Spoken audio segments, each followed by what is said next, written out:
Hello, everybody. This is the Mark Williams, recording artist, the top producer in all of live entertainment, and I'm here to enjoy the world of serenity. All right, thank you for that introduction. Copeland Keys.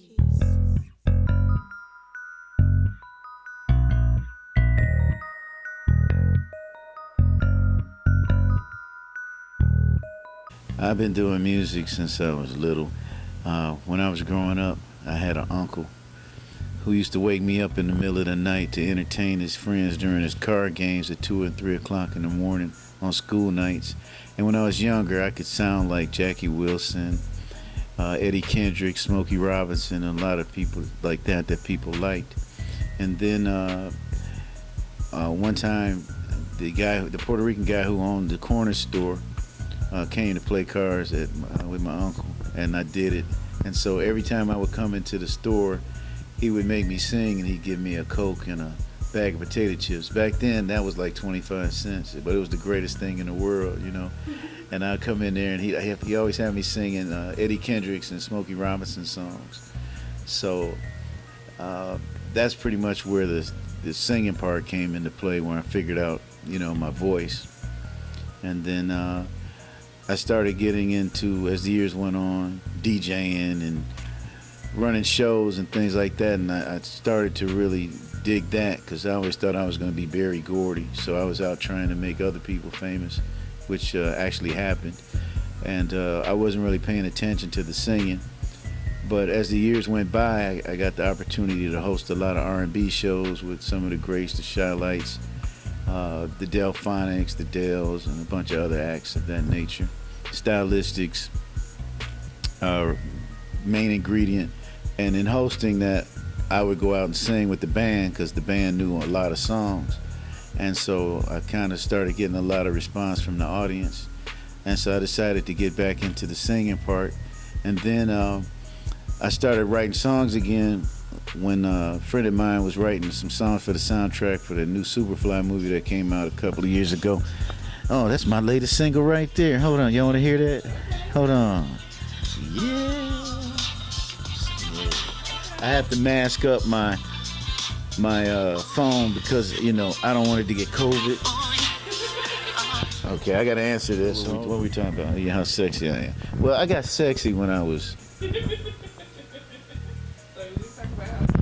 So anyway, I wanted to be Berry Gordy, and I was out, just getting behind a lot of people that were already famous, and I spent a lot of time with a lot of acts. And then I got into television, and that was a great time because I got to do. I made a lot of people famous. I mean, Babyface, MC Hammer. I had a television show that was on all over the country called The Master Sellers, and it was a music video show. And we were breaking records all over the place. And from that, I got into concert promotion and management. So I've just run the whole gamut of this industry. And being that, like I was saying before about the SuperFly soundtrack, a friend of mine wanted me to sing some songs for that because I kind of can give you the feeling of Curtis Mayfield. And I didn't like the songs, so I kind of wrote some. What songs in particular did you write? Well, the song that I wrote, none of them made it, but that was a political thing because it was a lot of promises made that didn't happen for some political reasons, but I understood them. But my song, Ain't Nothing Wrong Trying to Get My Money On, was written for that movie, and it's the story of the man of the streets. We call him the king of the streets, and his whole thing was he runs everything in that town, which was what kind of SuperFly was about. But once it wasn't accepted that way, I kind of rewrote it a little bit to change it up, but it still has that same street feeling, and it's done very well for me. I'm that. If you were going to describe what I do, I'm the bridge between old school hip hop, R&B, and what they're doing now. And you can hear it musically. I'm not doing the old people music, but I'm laying out the traditions of the music. You know, the great singing, the great lyrics, and the musical composition. And so far, so good. The more people hear it, the more exposure you get, of course, the better that everything turns out, and that's what we're doing. So how long would you say you've been in the game? Because you've been on the entertainment for a while. I've been in the game since 1976, Oh, wow. and that's where I started. It was before that, but that's official. We'll say that. Okay. What's your advice for longevity in this industry? Because it's You can't do just one thing. that's true. You can't make enough money. You can't get enough accolades. You can't, unless you're really like the most greatest at that. You know, of course you could do things your whole life, but for longevity's sake, you have to, and for the longevity to turn into a fruition of greatness, you have to learn how to do a lot of things and be great at them. You know, it's just like when you look at a Babyface. Babyface is a great singer. He's a great songwriter. He's a great producer. He's like the top dog. If you look at a Ralph Tresvant of New Edition, he's a great singer, a great dancer, a hell of an entertainer. He's great. If you look at somebody like Quincy Jones, who's had a varied career, publisher, producer of films, songwriter, arranger, motion picture score. You know, a lot of these people, you find in your life you have to learn how to do a lot of different things. You know, I got into acting because I was running plays and people wouldn't show up, or they would be wanting to negotiate more money. We'd be in the middle of the play and cats say, hey, you know what, I'm the one carrying this play and I ain't going on tonight. And I go, okay, and I would go out and play their part because we have to have somebody do it. And sometimes I knew all the words and sometimes I made them up as we were going along because I kind of knew where it was going. And then that would show the person that, hey, you know, you ain't so special. Anybody can do this. Get your butt back out there and do this. But that's part of longevity because you're doing so many different things. And that's what's important. If you're going to do something throughout your lifetime, be happy at it, you have to go out for the adventure of it. You can't be stuck in just one thing. Well, if there's many people historically that you would like to work with. You would like to work with a David Ruffin, Eddie Kendricks, a Jackie Wilson, Ronnie Isley, Bobby Womack, I mean Babyface, Jammin' Lewis. I mean the list of who you would want to work with, you know, females, Janet Jackson, Dinah Washington, so many great people have come through this earth and have contributed in so many different ways to the art. What about new school? I like her because her is different. Of course, you like,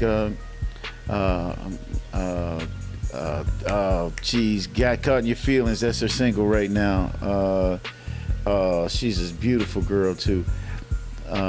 Geez, it's on the tip of my tongue. But I'll give you some people that can sing that are interesting. Keisha Cole can really sing. And she should be further in her career than she is, but whatever that is what that is. Jasmine Sullivan, that's who I was thinking of. I love her. She's a great talent. I forgot the young, and there's a young lady up out of Canada, another lady that's really great. Of course, Alicia Keys. You know, you know, when you look at her career, it's incredible. You don't even realize how many hits and how popular she is. You know, yeah, and people don't, you know, they don't recognize that. Mary J. Blige, I've worked with her many times, and she's a phenomenon. I remember when she really couldn't sing live. Now, you know, she go out and do her dance. She got it. They used to like crack on her for that, cause she had it. Now it's what's going on. You know, but she's diversified her career with the acting thing. All right, so. I mean, the new school is fine. There's nothing wrong with what people are doing, you know. it's just the diversity. I'm starting to see more of it now recently, but we went through a period where it was all a lot of sameness. But now R&B is becoming more. You got the Southern Soul that's growing. You got the neo soul is kind of slowing up a little bit. The people who were really popular at that, but that's just because they're not putting out a lot of product. But it still has a good popular following. Those people still sell tickets. Your Music Soul Childs, Jill Scott, Raheem Devon, and folks like that who call themselves. Because some people aren't that, but they call themselves that because you got to have a niche in this game so that they have some place to play you on the radio. But overall, of course, talent's always going to be there. I mean, you look at Drake's run that he's had, the Weeknd's run that he's had, Justin Bieber. I mean, there's so much talent out here that's killing it. I mean, totally killing it. Okay, well, I ask you a story. What is one of your favorite stories about being on the road that you can share? Oh, just the camaraderie of the people, just the watching. I grew up with a lot of with the OJs and the Dells and the Temptations and the Stylistics and all of the funk bands. And the competition, because most of those people were great. I saw the Gap Band when they first came out, and they came out great. They just got better as it went on, but they came out, the Boss Slave, DeBarge, Switch, After Seven. A lot of these acts, when they first started, I had the opportunity to promote or work with or be influential in one way, form or another. Heavy D and the Boys, I remember when they popped up. I'll Be Sure. A lot of these acts, when they would do the dates, it'd be real competitive, because the bands wanted to be better than the other bands. You think your song's bigger than my song. And so these guys would go out, Kool and the Gang, the Commodores, LTD, and all of these guys. It'd be 7, 8 bands on one show. And they would do like 25, 30 minutes. So it would be a long show. And the competition, you would see like okay, this tour, like the group Slave, they were really young.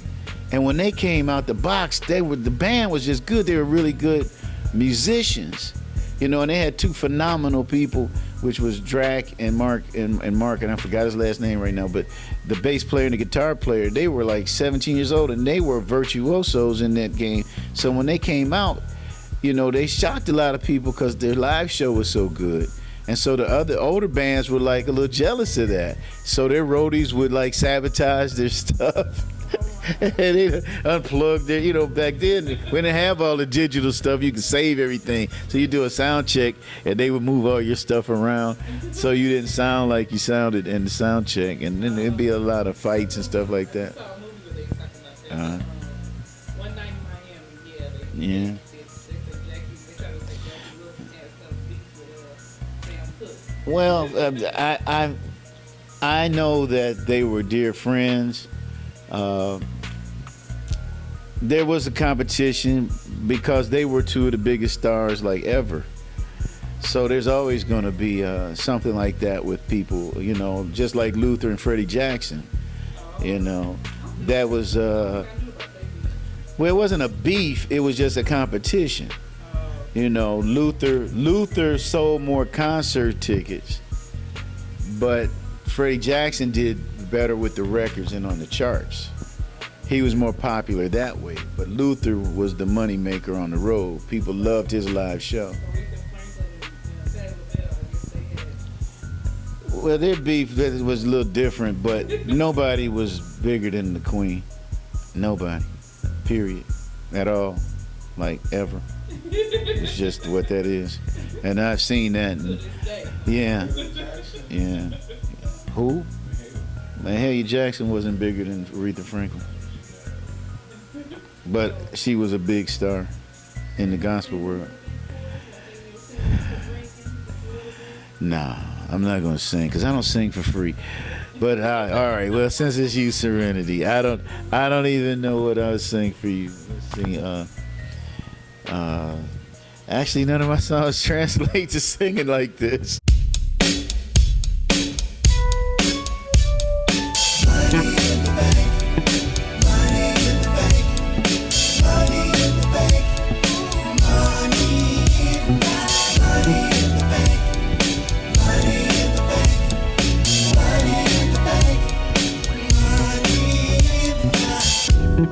Hello, Monday morning. It's good to see you. So tell people how can they find you? First off, I want to talk about my punk ass writing partner, Dre Gray, who's right over there, Oh, you ready for who I don't like anymore. it? But seriously, no. Well, Serenity, if people want to get a hold of me, they can go to my website, themarkwms.com. Or they can check us out on Instagram, themarkwms. That's for Instagram as well. You can catch me on Spotify, YouTube, and anywhere else you can find anybody else who's rich and famous, because that's where I'm at. That is what's up. Thank you, Serenity, for making me famous.